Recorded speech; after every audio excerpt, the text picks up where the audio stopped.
Good morning and welcome to today's webinar titled Caring for Caregivers, presented by Dr. Anne Marie McLaughlin. My name is Laura Jacobs and I'm the Education and Outreach Coordinator for the Brain Injury Alliance of New Jersey. The Brain Injury Alliance of New Jersey is a nonprofit organization with a mission to provide education, awareness, and support for those who have been affected by brain injury. Aside from today's webinar, next Monday on the 22nd, we will be having another webinar on improved sleep. To register for this, please go to bianj.org/webinars.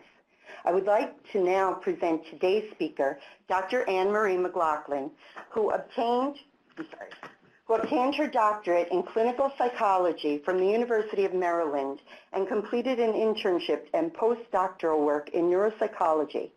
Dr. McLaughlin worked for 20 years in an acute rehabilitation hospital where she held positions including Director of Psychology and Program Manager for the Stroke, Chronic Pain, and Brain Injury programs. She was responsible for the startup of a 45-bed brain injury unit, focusing on program development, program outcomes, and staff supervision in the inpatient unit as well as outpatient services, including a mild head injury program. In 2001, she became the clinical director of ReMed's outpatient home and community-based services. She is co-chair of the Brain Injury Home and Community-Based Treatment Task Force of the American Congress of Rehabilitation Medicine, focusing on issues of cognitive rehabilitation and community integration. She has published articles on topics related to brain injury, neuropsychology, chronic pain, staff stress, and family coping, and has presented on these topics at numerous conferences. She is former secretary and current treasurer of the board of directors of the Brain Injury Association of Pennsylvania. So now, with no further ado, Dr. Anne Marie McLaughlin. Thank you, Laura, and good morning, everyone. I'm very happy to be with you presenting on this very important topic of caring for the caregiver. I did this presentation live at the Brain Injury Association Family Conference recently, which is a wonderful seminar for those of you who might be wanting to access some resources and support. It's a little awkward that we're all sitting alone perhaps in our rooms during this presentation rather than being able to interact. So it presents a little bit of a challenge, but without further ado, let's move on to the topic.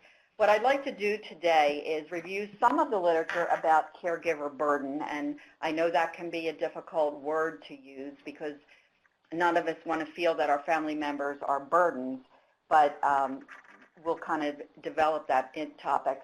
And also to talk about both the stressors as well as some coping strategies that have been found to be helpful. I'd essentially like to start with the words of a brain injury survivor caregiver. Actually, she was a member of the Brain Injury Alliance of New Jersey. And I think she says it best, and I want to highlight that you as a caregiver really are the expert and need to monitor how you're doing. What she said is, if one more professional tells me to take care of myself, I might explode. Such a touchy subject, yet probably the most important thing to come to terms with as a caregiver. Sometimes we caregivers leave that to the last thing on our list of things to do, our long list of things to do. So as you can well imagine, there's many stressors identified in the caregiver literature, physical, financial, there's certainly vocational stressors. And the one I want to talk most about today are the emotional and social stressors. Just to highlight the names of some of the things we feel, there may be many others. Often there's a sense of isolation. Someone may be feeling anger or resentment or guilt. We'll talk a little bit about depression and how there's a sense of loss that an individual must cope with and the stages of grief associated with that. How certainly on a daily basis, caregivers may feel frustrated. They may sometimes think, well, who am I now? What have I become? Where is the me in this day? Leading to feelings of neglecting themselves, sometimes, putting off that mammogram or the physical because you have to take care of your caregivers, your survivor first and get them to their appointments, feeling fatigue, both mental and physical fatigue, anxiety, worry, and sometimes just plain feeling trapped. I recently heard a broadcast where they talked about a finding with just the normal aging population, and one of the biggest predictors of successful aging and living a longer life is whether you get out of the house every day to do something. And I don't mean to take your family member to the doctor's appointment. I mean to do something for yourself, even if it's just to go to the post office to buy those stamps you want or meet a friend for lunch. So getting out of the house.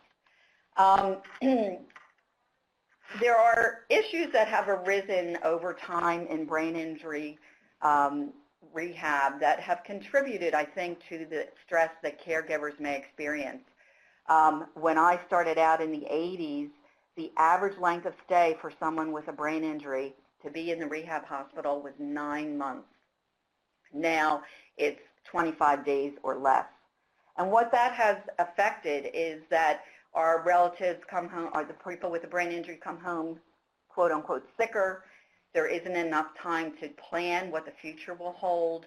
You don't have enough communication with the physicians. There certainly aren't any house calls anymore, usually. And then you may not have figured out, well, what happens when the insurance exhausts, et cetera.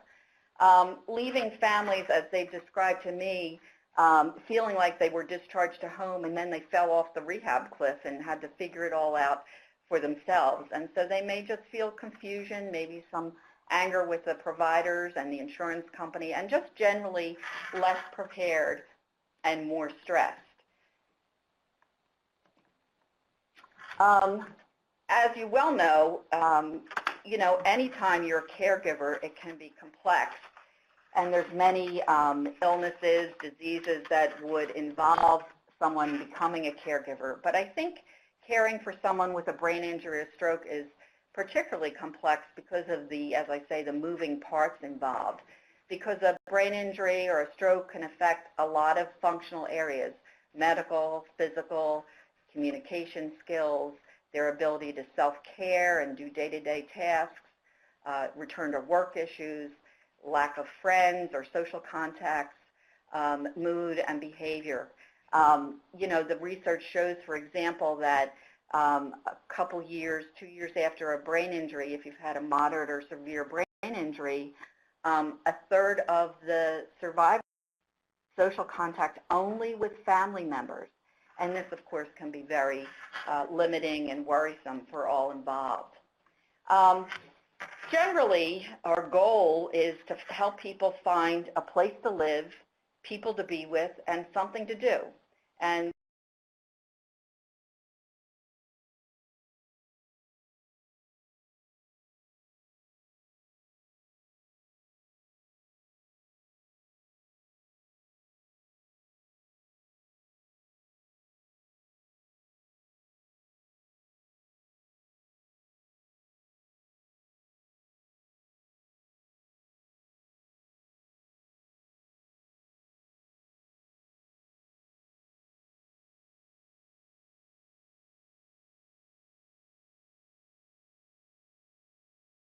these authors way back talked about this, that we have a complicated, multifaceted goal of trying to help our injured relative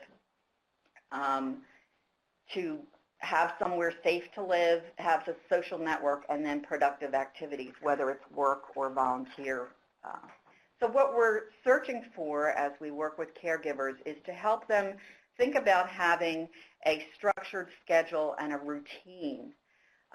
There are, however, some barriers related to the injury itself that may complicate the caregiver's ability to help their relative have a safe place to live, people to be with, and things to do. And I just want to talk about these barriers to reintegration that may challenge the caregiver.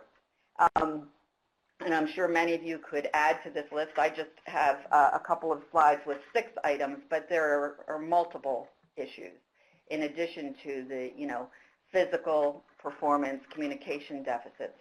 One of them I just wanted to highlight is lack of insight. As you know, if the frontal lobe has been involved in the injury, which quite often it is, The individual may just not see things as clearly, not be able to factor in someone else's opinion, not be able to accept feedback, not be able to plan events. And therefore, when you try to support them with solving a problem, they may not understand what you're doing because they don't see that there's any problem. We clearly run into this at the higher functioning level when someone is trying to return to work and they have unrealistic ideas about what type of work they're able to do, what they should be paid, accepting feedback from supervisors, et cetera. So this is quite a significant barrier that can cause tension in a family. Fatigue. After a brain injury, even after a mild brain injury, a concussion, individuals experience just a lack of ability to replenish their energy even after they take a nap. And so things may be cognitively overwhelming, which causes fatigue, physically fatiguing. So you don't know how or if you can plan activities. Another issue that presents a barrier would be slowed processing. Often a caregiver may be tempted to just do things themselves because it would, move things along. But then you struggle with the idea, well, that's not challenging the client, the brain injury survivor, so it may limit their improvement. So it's a bit of a dilemma. The other areas include impaired judgment or being impulsive. Again, if the frontal lobes are injured, I put some quotes here of my family member acts like a child, or they act before they think, they don't plan things well. And this may lead to some, difficulty making decisions about relationships. Certainly everybody wants to be loved and cared about and socialized. So if it's a young person or even an older person and they want some romantic companionship, they may make some bad decisions, which then the family is having to address.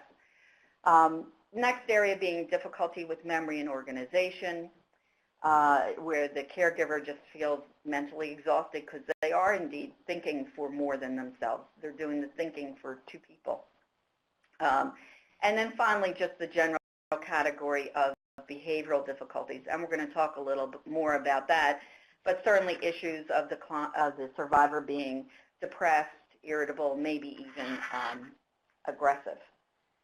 All of this leading to everybody experiencing identity issues. And basically, I remember when my children went to school and they would fill out forms about what's your goal, I would always put, I want them to feel good about themselves.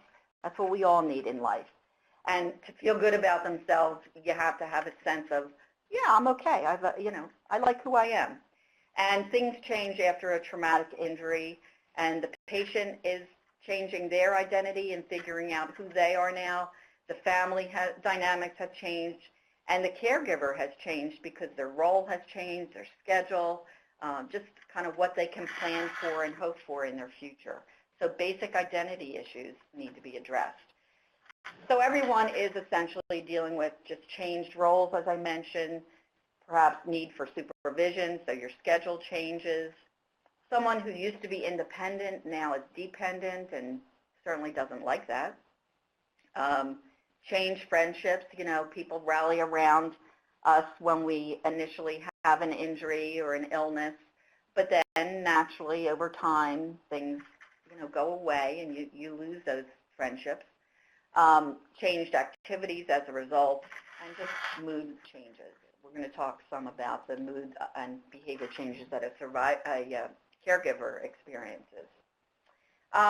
When they've done surveys of caregivers, the biggest worries they have, according to this old 90s study, was, my relative, my brain injured relative is no longer involved in the leisure activities they used to enjoy. They're tired, they're slower than they used to be, and they have memory difficulties. And what research has shown is that if your relative was someone who had behavioral issues prior to their injury, at 2 years post-injury, you're the caregiver that is actually having the highest level of stress, because a brain injury certainly doesn't improve someone's behavioral functioning. It usually causes sometimes actually an exacerbation or an exaggeration of pre-injury issues. There's someone I very much respect, Muriel Lezak, who's a neuropsychologist, who really does a lot of work talking about the personality or characterological changes that someone experiences after a brain injury. So very often, essentially, caregivers may be dealing with someone who is a different person. I remember working, and I still know this patient, with someone who was injured as a very successful high school senior quarterback, handsome as anything, very supportive family member, and Mom felt a lot of guilt because she had let him borrow her brand new car, and he went driving with his friends and drinking and suffered a severe brain injury. And she had great hopes for him because, of course, he was very successful and accomplished even at the age of 18. And it was about a couple years after that, I was still seeing him as an outpatient, and he had been fired from 2 jobs for what they called sexual harassment because he didn't have the impulse control and was acting inappropriately. He was actually frightening some of the young women, even though all he wanted is some companionship and someone to talk to, really. But anyway, Mom called me and said very profoundly, "Anne-Marie, I want to let you know I buried my son today." And I said, "Oh my goodness, what happened?" And she said, "No, what I did was I went to the scene of the accident and I realized I had to make peace with the fact that my son, as I knew him, no longer was here, and I needed to come to terms with that." And then she, as we'll talk later, was able to reattach to the person her son had become and, reincorporate him into her life and family. So as Muriel Lezak says, physical disabilities and even reduced intellectual capacity alone don't contribute to a patient's dependency and family stress as much as do the characterological or personality changes. She then goes on to talk about how people may seem like, quote, a different person, even though clearly, we know they have the same core, they have the same soul, they are the same person, really. But there just are changes that you kind of think, well, I have to get used to this. One is, again, and these are all injury-related. They are as organically based as a limited ability to move your arm or changes in your speech pattern or vision. These are physiologically, organically based deficits from the brain injury. The patient is doing the best they can, but this is now an injury symptom. They may be more self-centered, lack the ability to take another person's point of view, and therefore they seem less empathic. They may, as we talked about, be more impulsive and impatient. They may have difficulty taking initiative, and so you as a caregiver are having to structure activities significantly. They may be more emotional, and there's a range of changes here. They may just be indifferent. They may seem silly or childish. They may be irritable. And then in the area of sexuality, they may be either not interested in sex at all, it's been dampened, or they're what they call hypersexual, where they're extremely interested in sexuality. It may be inappropriate, either with individuals or in group situations. And then finally, due to the memory difficulties, they may not be able to learn from experience, so you're having to provide this structure over and over again, which can be depressing and exhausting. And Lezak talks about everybody feeling like they go through a social dislocation.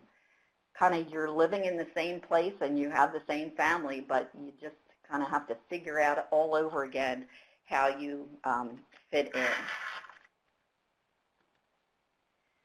I just want to make a particular note of the fact that if you're a caregiver caring for a younger person, such as you're the parent of someone who was injured, or the grandparent of someone who was injured, you may be now realizing that you have to give a lifetime of care to someone who would otherwise be expected to be independent. And we're going to talk about how when our expectations differ from reality, that is what stress equals. So just an overview of issues in caregiving. It's the actual giving of care, which can result in exhaustion, a lot of lifestyle changes, both physically confining the time you have, spare time, loss of activities and friendships, and just a lot of demands that you're focusing on. And I think that caregivers, understandably, are also often dealing with the issue of, now, do I protect them, or do I kind of take the risk and let them go out and try it and see if then they benefit from the natural consequences of their activities? We call it in rehab supported failure. So you may know that, you know, if you go back to that job, you're only going to get fired, or if you go and have a relationship with that woman, it's going to be bad news. But, you know, maybe they have to, you hope, learn from that experience. So it's quite a dilemma that many caregivers face. In addition, when we think of issues in caregiving, there are physical health effects. And we know that, you know, stress reduces our immune system, and therefore we may be more vulnerable if you're a caregiver to various physical diagnoses, which are listed here. We talked a little bit already about a loss of sense of self because you're so focused on other people, and this leading to depression and a lowered sense of self-esteem. I know that, as I mentioned, using the word burden may be uncomfortable, and I apologize if anyone is uncomfortable with that. It is a word that's used in the literature a lot, caregiver burden, and not just brain injury literature. You know, it's about people taking care of aging parents and all sorts of medical diagnoses. You know, it's used in this slide. Studies show that the most important determinant of whether a person will be placed in long-term care is not the physical health of the person, but the perceived burden on the family. And a big part of that perceived burden, we understand, is the behavioral changes, the personality changes that the caregiver is experiencing with their relative. And as this, I just, you know, I'm highlighting this study from 2001 that showed the degree of personality change was most predictive of caregiver stress. So not to diminish and undermine all that's involved in caring for someone who is physically dependent or, you know, needs support with their ADLs, et cetera. But also, on top of that, the personality change seems to be a very significant factor.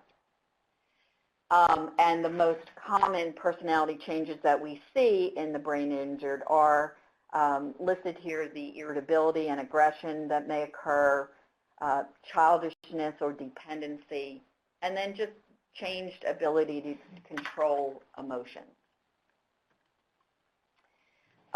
So again, when we talk about the burden, it results from perhaps the emotional changes in the patient, in the survivor, in your family member. And if your relative had a stroke, there's a 50% chance that they may develop some clinically significant depression that has to be treated. A third to half of stroke patients do develop this. And also, many studies show that behavior problems are present in about half of people who've had a brain injury. And as a result of that, the family and the survivor both experience some isolation and withdrawal because it's just difficult to manage that. So it's not just the physical care that we need to think about when we think about quote-unquote burden. I always include this ancient, I'm hoping all of us were around in 1986, I was, study from a group in Great Britain that did one of the first longitudinal studies of families after a brain injury. And it's always striking to me because the point of this article is that don't be surprised if over time the burden, quote unquote, increases rather than decreases. You know, as the person gets better, there's a lot of hope and excitement. But then certainly years post-injury, you may be coming to realize that this is maybe not going to change, and I will have to change environmental structures or schedules to address it rather than hoping that neurologically there'll continue to be improvements. And so at 5 years post, this study just highlighted that families are saying problems which increase in their personality changes, the patient's irritability, the patient's depression, and then this always worries me, the threats of violence. So if you look at this, this means that in this study, half of the families were dealing with threats of violence, which is, of course, very stressful. It's also important, obviously, to think about where in life or the stage of development that the family has when they do become a caregiver. And I think there will be different demands, different social and psychological implications depending on whether, you know, a newly married couple, their spouse sustained a brain injury as opposed to a couple in a long-term relationship. Certainly, stressors and difficulties can present in both of them, but they may differ. Differ depending whether the person who was injured is your child or your parent. But overall, everyone may be coping with loss and reattachment, which leads me to want to talk about things you probably know about. Kubler-Ross wrote years ago about the stages of loss and grief that we experience when we have a death in a family. And, you know, in some ways, this is a significant loss because the story I told about the mom who said she buried her son, you know, many times you're coming to terms with a sense that the person may never be the same as they were before in some particular way. And so, you know, we all have to go through a process when we deal with such a significant loss or change. The part that Kubler-Ross did not talk about has recently come up in the literature, and I just think it's a wonderful concept, which is as we go through these stages of loss, we need to get to that very important stage of acceptance that this is now my new normal, so to speak. But then take the next step and say, how am I now going to reattach to this person given all the changes? You've changed, they've changed, and figuring out how to have that capacity to reattach to your family member given all of these adjustments. And, you know, there's many issues in life that can arise that would challenge us to do this, but certainly coping with the changes after a brain injury or stroke would apply. And I, at the end, have a reference for BrainLine, which is a good resource, and there's a family education tab there. And this is an article that a mom wrote that I think is just very telling about this whole issue of acceptance. Despite all the miraculous gains my son has made over the years, my heart often remains heavy. To deal with, quote unquote, the new person who emerges after brain injury, families must mourn the loss of the quote unquote old one who is gone, and then move on to embrace life's challenges and changes and to love unconditionally. It's something we can all aspire to, and I think it's described in a very moving way here about stages of grieving and loss, coping with loss, and then reattachment. Okay, so just generally then, I wanted to review and comment on some of the caregiver symptoms, just as a point of increasing your awareness of some things that actually may be stress-related. Certainly, feelings of depression and anxiety, a sense of, as Mom said in that previous quote, a heaviness or burden, difficulties feeling socially isolated, sleep deprivation, big red flag.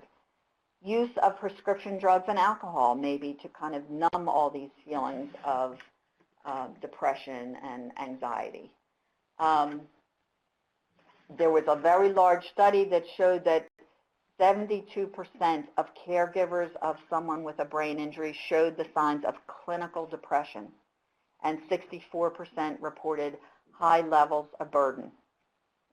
So I'm not saying this to just be Debbie Downer here. I just want you to know that there is this risk because you are indeed every day facing a very significant challenge that life has presented to you. And we're going to talk in a few minutes about what possible coping strategies you can use to address all these issues. And I want you to be aware of what the symptoms of depression are. Mood changes, there's some obvious ones. You know, you feel sad, you feel self-critical, you feel some hopelessness, helplessness. Changes in sleep. It's thought, too, that especially early morning awakening is a symptom of depression. Whereas trouble going to sleep, where you lie in bed and think of 60 million things that keep you awake, is more of an anxiety symptom. Appetite type changes, and I'm sorry to say it can go either way. You're either not able to eat or you're overeating to kind of self-pleasure. Loss of pleasure in activities. There's a fancy word for that called anhedonia, and it's basically, you know, I used to love to go visit my grandchildren. Now I could care less. I used to love shopping. I'm not interested anymore. I used to enjoy watching House of Cards. Forget it. I can't be bothered. So it's loss of pleasure in activities. A pervasive feeling of anxiety. Anxiety and depression go hand in hand. Cognitive changes. This is one that I want to highlight because often people don't think of cognitive changes being associated with depression. You become forgetful. Your attention is divided and you're distractible, and if our attention is impaired, that's the foundation for memory, so you may find that you're forgetful. Another very important cognitive change can be indecisiveness, difficulty making decisions. When you think about making a decision, you have to evaluate perhaps at least 2 items at once, which requires a lot of divided attention and can be impacted by depression. So very important to understand that it can affect your thinking and cognitive skills. And then, as we talked about, some physical problems, you know, everything from headaches or gastric difficulties to, you know, onset of illness, significant illness.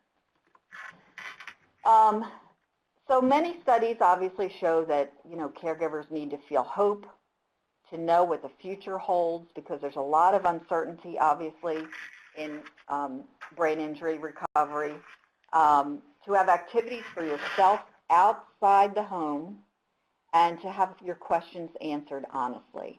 There's a lot of research about what a poor job providers often make of answering questions or anticipating questions and preparing families and caregivers for what to expect over time. I want to shift gears a little bit now and talk about some of the research of who does well and some of the conflict-laden issues in caregiver burden, and then we're going to go into the coping section. So who does well? Caregivers over age 70, it is shown in the research, seem to be most capable at that time in their life of just accepting change and coping by saying, I'll just do my best. So maybe there's something we can all learn from that. Research has shown that the younger you are, the more difficulty you might have in terms of managing the stress of being a caregiver. And understandably, it's certainly very far from what a younger person is expecting to be involved with in their day-to-day life. The highest caregiver strain is seen in caregivers where the patient, your family member, has difficulty understanding the problems with helping. So this is the issue of how decreased awareness and insight is part of the neurological outcome of a brain injury. The brain-injured individuals just may not be able to think clearly enough and understand your point of view, and this decreased awareness, they just don't get what a difficult time you may be having. I know years ago when I was taking care of my mom, who was total assist in the end, she would just look up to me afterwards. She did not have a brain injury, but she would look up to me after, you know, I lifted her up out of the bed, et cetera, and she would say, thank you. And I would be fully charged thinking, okay, I can do this another day. unfortunately, many of our brain injury patients do not have enough awareness to understand how important that is. And I encourage you to try to educate them about that it would really help you if they could show some appreciation. Worth a try.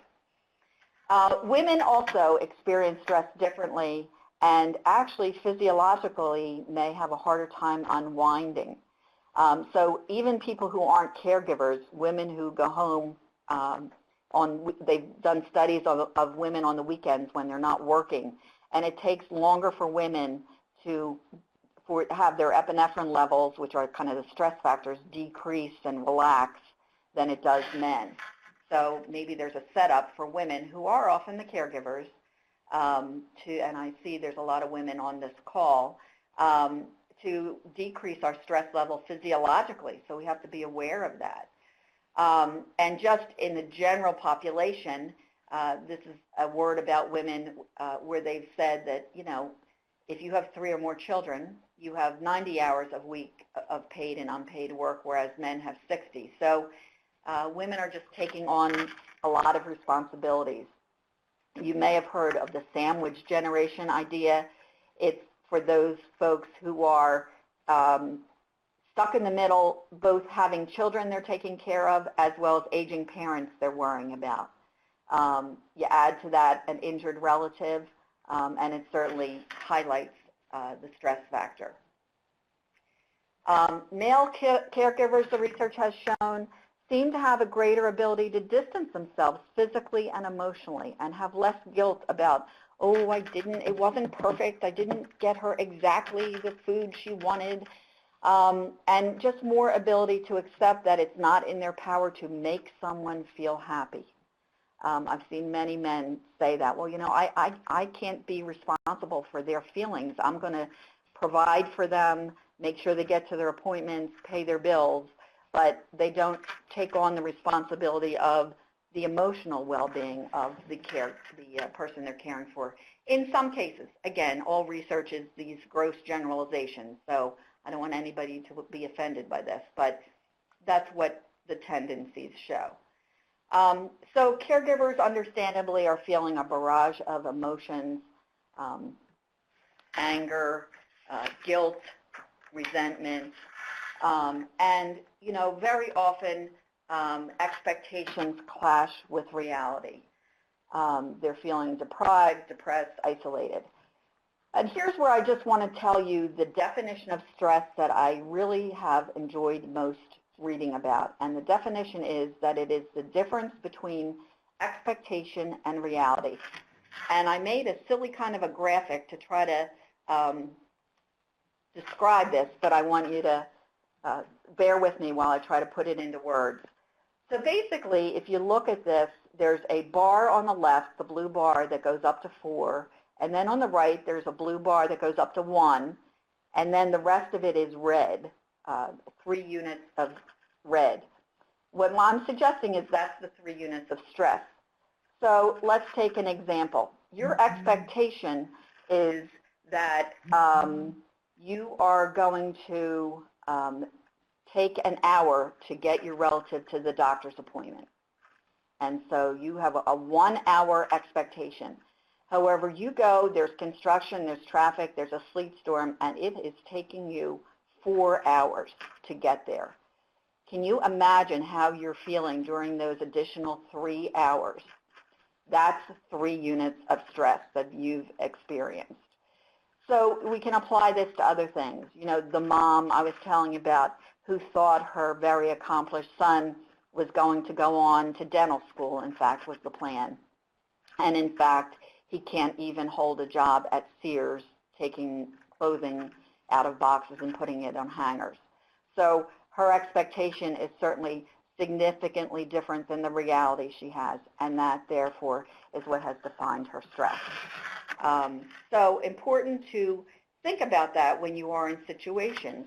In psychology, we do a lot of talk in therapy about what someone's irrational beliefs are doing to them in terms of causing stress. Like I expect to create the perfect meal, and oh my, it doesn't happen. Well, you have to just say oh well to that rather than let the expectation versus reality cause stress. You know, to think that you're going to get everywhere on time when you're dealing with a lot of physical needs or behavioral issues of your relative. Don't set yourself up for irrational beliefs that may then cause some stress because your expectations are different than your realities. I just want to do a couple of slides quickly on conflict-laden issues in brain injury that could contribute to a caregiver stress. One is the whole question of, is my relative competent? And do I have to take the step of having them declared legally incapacitated or not? You know, there's a lot of diverse conclusions about this topic, but sometimes it may be the only leverage a caregiver has by saying, you know, well, I'm going to take over all their finances because they're making poor decisions, and so I need to do this. That certainly is an additional burden you might not have expected to have. And so that whole area is very, you know, it sets you up for stress because you're taking responsibility for essentially making decisions about the person's life.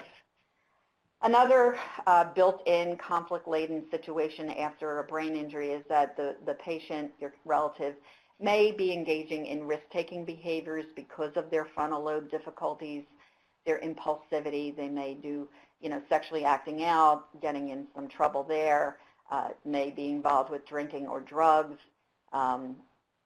There's some estimates that about half of people who have traumatic brain injuries have had difficulties with substance abuse prior, so it may not get any better after the injury for sure.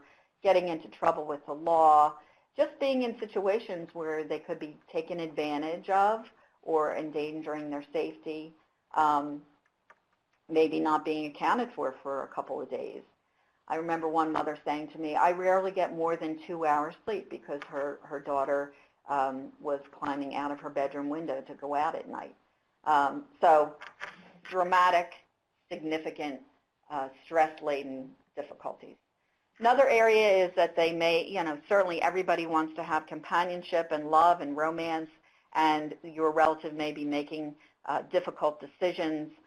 Having worked in brain injury rehab for years, I've seen many cases where, you know, the family just can't reason with the person. They get involved with someone who then takes all their money from their settlement or takes advantage of them in other ways, puts them at risk for abuse, and it certainly can worry and put responsibilities on the caregiver.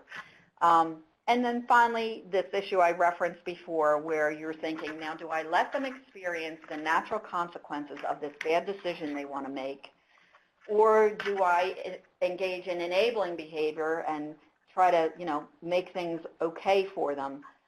So it really causes a lot of worry and burden to family members who are, you know, put in this position caring for someone who has a brain injury. Certainly, coping is a process that evolves over time, and, you know, we like to use the idea that it's layers of an onion. You know, you think, okay, I understand now what I'm dealing with, and then you realize, oh, wait, I thought I got it, and now I don't, and another layer of that onion peels away, and you say, okay, now I think I have it, and it just keeps evolving over time. Many stress management interventions are helpful, and that's what I want to take the next few minutes to talk about. Number one, having been raised as a good Catholic girl, I do want to admit that guilt is, I think, a useless emotion. We all need a little bit of guilt so that if someone angers us, we know we can put the brakes on and not harm them physically or something like that. But feeling guilty in a caregiving situation really does no one any good. And so if you are struggling with that as an issue, certainly recommend that you have some counseling, do some thinking about this, because it's a stressor that you could eliminate and need to eliminate. Easy for me to say, but I need to say it firmly so that you'll consider that. Secondly is that just knowing that even, you know, everyone's life has a fair amount of stress. When they did this stress scale where they measured life events and their stress value, certainly the number one was a death in the family, death of a spouse, it actually is. It's 100 points. But you know what else is on the list? Getting a promotion, taking a vacation. Even positive life events are stressful because they involve change and planning and some demands on us. So, baseline, we all have some stress. Certainly, a caregiver has additional stress. But no one's going to have a stress-free life, so we can't have that irrational belief that that's going to happen. A third issue to highlight is just using cognitive strategies. Self-talk. Tune into the things that you are saying to yourself, and you may realize that you are putting some additional irrational stressors upon yourself by your expectations, and just trying to think about what personal coaching you can get involved with. Another idea is this idea of reframing, coming to the idea that this is the new normal. I met someone recently who's a wonderful, wonderful person with a very accomplished family. Actually, there's a couple of lawyers in the family, and just a good religious, spiritual, nice person, good mother. And unfortunately, one of her children got involved in a situation and is now in federal prison. And she's the one who talked about, I just have to understand that this is now my new normal. So what is normal? And this really hits the issue of acceptance and reattachment, that, the caregiver is understanding that I have to accept that my relative has had this catastrophic injury. They still have strengths. They still have a core of who they are, but there still are difficulties as well, and that has become our new normal in dealing with them. It's kind of just the idea that the more you fight against something that has happened, is real, the more stress you're putting yourself under. This is so hard to go through these without getting any feedback from the audience. The next one is just to choose your battles. You can't accomplish everything perhaps on your list that day, so you have to figure out how to prioritize. Worry management. This is a silly slide, but I always use it to talk about worry management. I actually read in one of those silly women's magazines in the doctor's office that each year 55,000 people in the United States are injured by jewelry. Is anyone in the audience wearing jewelry right now? I know I am. So it's just to point out how foolish, if we really worried about everything we heard or everything we read or everything we could imagine, we would really have ourselves in a state of significant anxiety. So worry management, tuning into the things that you are worried about and identifying what of them you can let go because you have no control over them. I mentioned the importance of a thank you. Again, I do think it's something where the burden is on the caregiver to try to solicit a thank you, to try to talk about this with your disabled relative if possible. Not possible in all cases, but go home tonight and tell people how you heard in this talk you went to about how important it is that people give thanks to someone for doing things to help them every day. So just a general list of coping tips, and then talk about there's some questions that have come up at the end. I want to encourage you all to express your feelings, even ones that may be quote unquote distasteful, even sometimes where you feel like you're complaining. It's okay once in a while to complain. It's valid. And so to feel like you can have someone, even if it's a paid therapist or a support group, to share these difficult feelings you're having.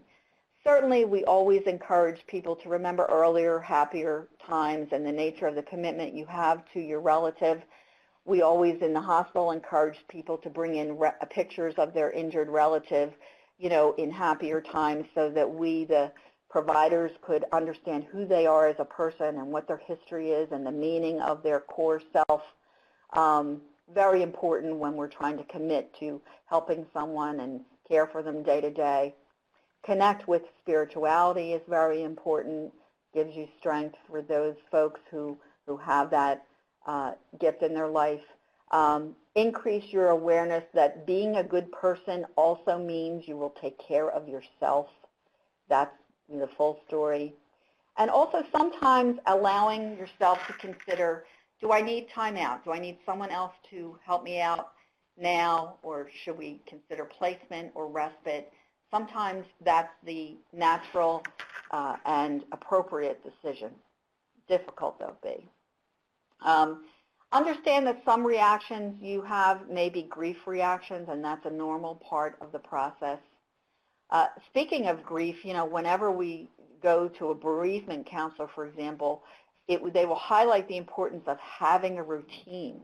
If you've just lost, if there's been a death in the family, for example, get up every day, get dressed every day, go out of the house, eat your meals. Just having some sense of control by having a predictable routine. Caregivers need that also. Every Thursday I'm going to watch Scandal or whatever it's called. Every Monday, if you have the ability to go to lunch with a friend or something, just some routine to give you a sense of control. One of the most significant things in stress management research these days is the idea of mindfulness, of being aware of the present. If we think about the past, we may be feeling guilty and worried about that. If we think about the future, certainly there's a lot of uncertainty and worry, and so we want to focus on the present. Try to prioritize and challenge your irrational beliefs, as I've talked about already. Recognize it's normal and natural to have some depression, and then consider whether you might need some medication. It's very common and expected. And there are very few side effects now to the new antidepressants, anti-anxiety medications. Try to have a network. Often a support group is a wonderful, wonderful way to establish that. Getting some regular exercise and a stable bedtime are important. Pursuing counseling or support groups, as I mentioned. There's recent attention to the adverse effects on siblings or children of an brain injured individual, so paying attention to that. Being able, as I said, to schedule some respite period for yourselves, and I like the way this is phrased in this article, let friends and relatives know you're willing to accept some help. And that's an art to develop that skill, to open yourself to say, I could use you to, could you just sit with my relative for an hour while I do something else? Avoid isolation and then trying to find some information and reassurance. With the internet now, I just was talking to a patient yesterday, how it was so isolating before because there was no internet access for people to get information. I want to just highlight two studies, two authors who talk about skills for coping. One is psychological flexibility, and then the other one is a strategy called STOP. So in terms of psychological flexibility, these are the steps that this author highlights that, again, tune into your self-talk. What are you thinking about? What are you saying to yourself? Trying to stay in the present. Focus on acceptance so that there's no longer an ongoing struggle, as he says. No matter what is changing, you are you. And so a part of you is always the same, even though your life may have blown up around you. Be aware of what your values are and also making committed action even when this is difficult. Just some thoughts for you to think about later.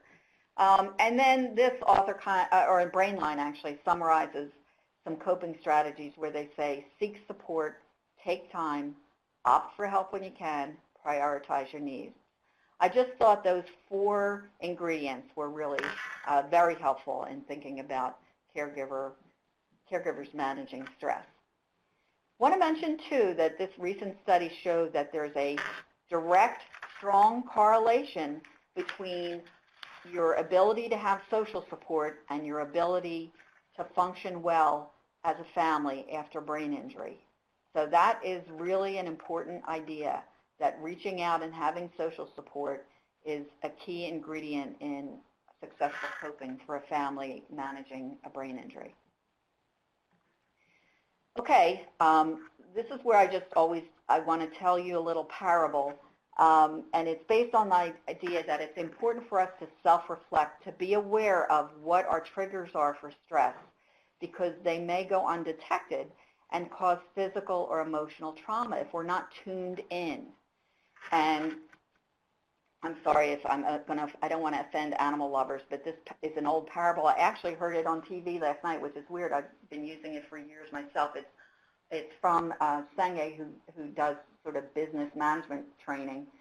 But the point is, if you put a frog, who's cold-blooded, in a pot of room temperature water, so if you put a frog in a pot of water at room temperature and slowly turn up the heat, it will adapt until it's eventually boiled. This happens because the frog will react to sudden, not gradual change.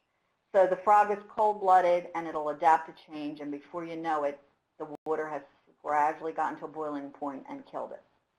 So the moral for us humans is to be, we would stick our finger in hot water and we'd know it's hot and we'd back away. But if it's going up gradually, be aware of your stressors in an ongoing manner, because often they build for us gradually, and all of a sudden we're fried, we're cooked. We are overrun with stress. So tune in to yourself. Always try to have balance, caregiving, socialization, laughter, entertainment, getting out of the house. Easy to say, but you need to do this in terms of managing caregiver burden. There are many interventions, consider counseling and support groups, setting limits, learning to set limits through counseling if you aren't good. There are lots of books about caregiver burden. There's one called The 36-Hour Day. I'm sure many of you can relate to that. There is a website, which I put here, caregivers.com, and there's a National Family Caregivers Association. Brainline.org, the caregiver tab, is full of information. BIAUSA.org is the national association, and then our own Brain Injury Alliance of New Jersey website has a lot of supports and a family helpline that I would direct you to.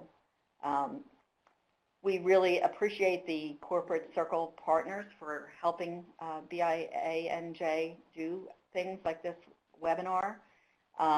And I just want to see, there's a couple of questions now that have been cited. I guess I have to click on them. So bear with me. Can you talk a little bit about embarrassment by the caregiver when they are a parent and there's anger, violence geared toward the caregiver? Embarrassed to ask for help or support. Oh, what a sad question. I certainly understand that. And I think that's one of the very important issues of really coming to terms with the idea that a lot of, that all of the behavioral, that slide I showed where I emphasized how these mood and behavior changes are as honorable and valid a neurological deficit as would be urinary incontinence or speech difficulties. This is a neurological impairment, these behavior changes.